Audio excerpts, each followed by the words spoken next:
Utusan timnas Cina dikabarkan sudah tiba di Indonesia. Inspeksi Jakarta mulai dari stadion sampai lalu lintas.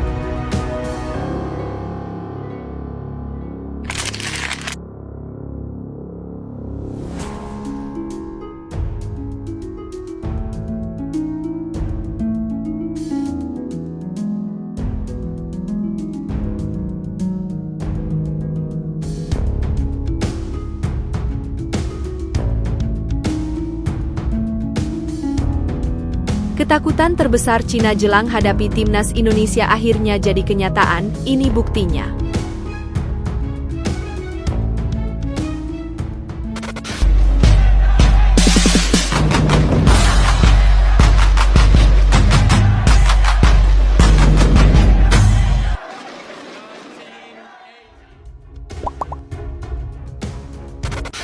Utusan Cina tiba di Indonesia, lalu lintas Jakarta jadi sorotan. Utusan timnas Cina dikabarkan sudah tiba di Indonesia. Inspeksi Jakarta mulai dari stadion sampai lalu lintas. Timnas Indonesia akan menjamu Cina di laga ke-9 putaran ketiga kualifikasi Piala Dunia 2026. Duel timnas Indonesia melawan Cina digelar pada Kamis, 5 Juni 2025, di Stadion Utama Gelora Bung Karno, SUGBK, Jakarta. Hasil di pertandingan ini penting untuk kedua tim, khususnya bagi Indonesia guna mempertahankan posisi di zona aman. Sementara untuk Cina, mereka bertekad untuk beranjak dari dasar klasemen grup C putaran ketiga kualifikasi Piala Dunia 2026. Persiapan matang pun dilakukan kedua tim, termasuk timnas Cina yang berada di bibir jurang tersingkir. Jika timnas Cina kembali menelan kekalahan, skuad asuhan Branko Ivankovic itu dipastikan tersingkir dari kualifikasi. Karena itu, Cina tidak menganggap laga melawan timnas Indonesia sebagai pertandingan yang remeh. Timnas Cina ingin memastikan jalan mereka di Indonesia mulus. Utusan pun dikirim 1 bulan sebelum laga dimulai.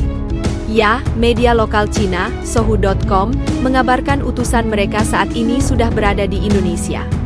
Utusan yang merupakan bagian logistik timnas Cina akan memastikan sejumlah hal yang berpengaruh terhadap kondisi tim. Mulai dari lingkungan, stadion, tempat menginap hingga lalu lintas di Jakarta jadi sorotan mereka. Bagian logistik tim nasional Cina telah tiba di Indonesia lebih dulu, tulis Sohu.com.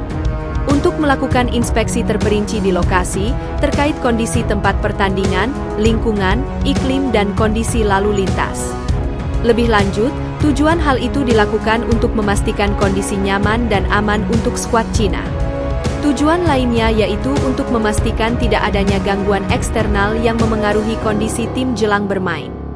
Timnas Cina tentu tidak mau menelan kekalahan dari Indonesia, sedangkan tuan rumah membutuhkan kemenangan. Skuad Garuda dipastikan bakal tampil all out di kandang sendiri, seperti saat menjamu Bahrain lalu. Sejumlah pemain Indonesia dipastikan akan absen dari pertandingan nanti, termasuk Martin Paes dan Kevin Dix. Namun, sang pelatih Patrick Kluivert diyakini memiliki skuad mumpuni untuk mengatasi perlawanan Cina. Mengingat setelah menghadapi Cina, timnas Indonesia segera bertolak ke Jepang untuk melakoni laga berikutnya pada 10 Juni.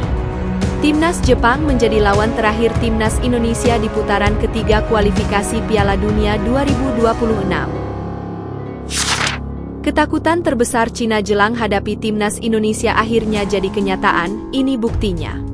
Timnas Indonesia menjadi sorotan menjelang laga krusial melawan Cina dalam lanjutan kualifikasi Piala Dunia 2026.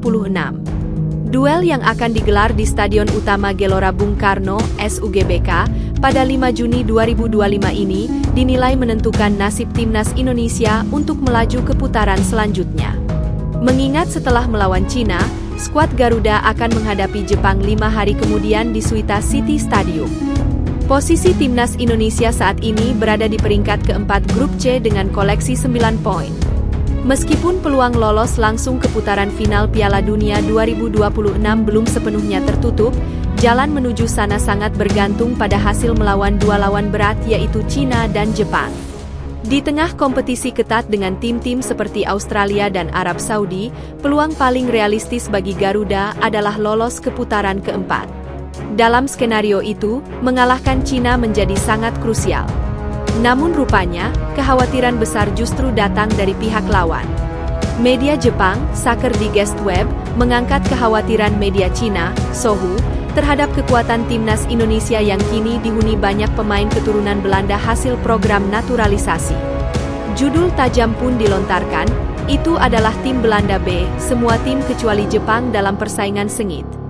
Media Cina kaget dengan rencana naturalisasi tak terduga dari tim peringkat FIFA ke-123 jelang partai besar. Setengah timnya, Sohu dalam ulasannya via Soccer Digest Web menuliskan, mereka telah menjadi semakin mencemaskan. Indonesia telah melakukan upaya yang tak terduga untuk menaturalisasi sejumlah pemain selama beberapa tahun terakhir, dan setengah tim diperkuat oleh pemain keturunan Belanda. Lebih lanjut, media itu menyoroti keunggulan Garuda meski kalah 1-2 dari Cina di pertemuan pertama di Qingdao. Meski mereka kalah 1-2 dari Cina di laga pertama, mereka memiliki keuntungan dalam hal jumlah tembakan di sepanjang laga. Di laga berikutnya, pengaruh para pemain keturunan mungkin akan membuat kewalahan lini pertahanan tim nasional Cina, tulis Sohu. Ketakutan terbesar Cina kini menjadi kenyataan dengan hadirnya striker Oxford United, Ula Romeni. Ia tak tampil di pertemuan pertama karena belum resmi dinaturalisasi. Kini, Romeni telah mencatat debut impresif untuk timnas Indonesia seperti mencetak gol ke gawang Australia dan menjadi pahlawan kemenangan 1-0 atas Bahrain di SUGBK. Dengan kehadirannya, lini serang Garuda menjadi lebih tajam dan bervariasi. Secara keseluruhan, daftar pemain keturunan Belanda yang memperkuat timnas Indonesia di kualifikasi Piala Dunia 2026 begitu mencolok. Kiper Martin Paes, bek seperti Jai Itzes, Mees Hilgers, Kevin Dix, Justin Hubner, Sandy Walsh, Kelvin Verdong, Shane Patinama, gelandang seperti Nathan Choyaon, Eliano Reijers, Tom Haye, Ivar Jenner, serta penyerang Ragnar Oratmangoen dan Rafael Struijk. Kontribusi mereka tidak bisa dianggap sepele. Misalnya, Tom Haye menjadi pencetak gol pembuka saat mengalahkan Filipina 2-0 yang memastikan langkah timnas Indonesia ke putaran ketiga. Ragnar Oratmangoen mencetak gol penting ke gawang Vietnam di Hanoi, sementara Jai Itzes memperkokoh lini pertahanan dalam dua kemenangan atas Vietnam, 1-0 dan 3-0. Pelatih Patrick Kluivert jelas memiliki keunggulan dalam membangun tim dengan fondasi kuat dari pemain diaspora. Program naturalisasi yang sebelumnya sempat diragukan kini justru menjadi kekuatan terbesar timnas Indonesia dan itulah yang paling ditakuti Cina. Dengan semua fakta ini, tak heran jika media Cina mulai menunjukkan kepanikan. Pertandingan di SUGBK pada 5 Juni mendatang bukan sekadar duel biasa, tetapi bisa menjadi penentu nasib kedua tim di ajang kualifikasi Piala Dunia 2026. Apakah timnas Indonesia mampu mengubah mimpi menjadi kenyataan? Publik tanah air tentu berharap kemenangan atas Cina menjadi momentum emas untuk mengukir sejarah baru di kancah sepak bola dunia.